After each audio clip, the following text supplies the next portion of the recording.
YS Jagan పాలనలో చేస్తే అది వ్యభిచారం అన్నట్టు ప్రాజెక్ట్ చేసిన పవన్ కళ్యాణ్ ఇప్పుడు తమ పాలనలో మాత్రం సంసారం చేస్తున్నామని పద్ధతిగా ఉంటామంటూ లెక్చర్లు చేస్తున్నారు. జగన్ పాలనలో రెచ్చిపోయిన రచ్చ చేసిన పవన్ ఇప్పుడు వాస్తవంలో మాత్రం పనులు మెల్లగా జరుగుతాయని సహకరించాలని చెప్పడం కోసమెరుపు. దీంతో కమల్ హాసన్ అంటూ పవన్ వీడియోను నెటిజన్లు ట్రోల్ చేస్తున్న పరిస్థితి నెలకొంది.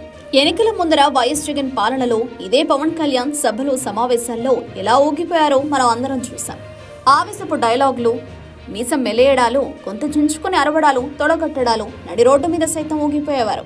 అలాంటి పవన్ కళ్యాణ్ ఇప్పుడు అధికారంలోకి రాగానే మారిపోయారు. నాటి పవన్ కళ్యాణేనా అన్నంత మారిపోయారు. ఎంతలా అంటే నాడు ఊగిపోయిన పవన్ నేడు ఊగకుండా అసలు వాస్తవంలోకి వచ్చారు.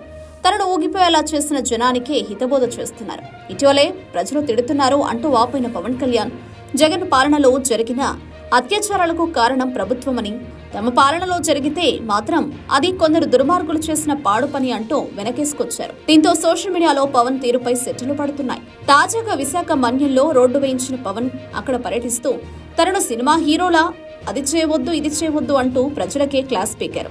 అభిమానులకు చిరుకులు పెట్టిన డిప్యూటీ సీఎం పవన్ కళ్యాణ్, నన్ను పని చేసుకోనివ్వండి, నేను బయటకొస్తే నా మీద పడిపోతే నేను ఏ పని చేయలేను, ఓజీ ఓజీ అని అరిస్తే పనులు జరగవు, సీఎం సీఎం అంటారు, డిప్యూటీ సీఎం అయ్యాను కదా, సినిమాల మోసులో పడి హీరోలకు జేజులు కొట్టి మీ జీవితంలో బాధ్యతలు మర్చిపోతున్నారు, మాట్లాడితే మీసం తిప్పు అంటారు, నేను మీసం తిప్పితేనో చాతులు కొట్టుకుంటేనో పనులు జరగవు అంటూ ఇప్పుడు అసలు వాస్తవంలోకి వచ్చారు AP deputy CM Pawan Kalyan.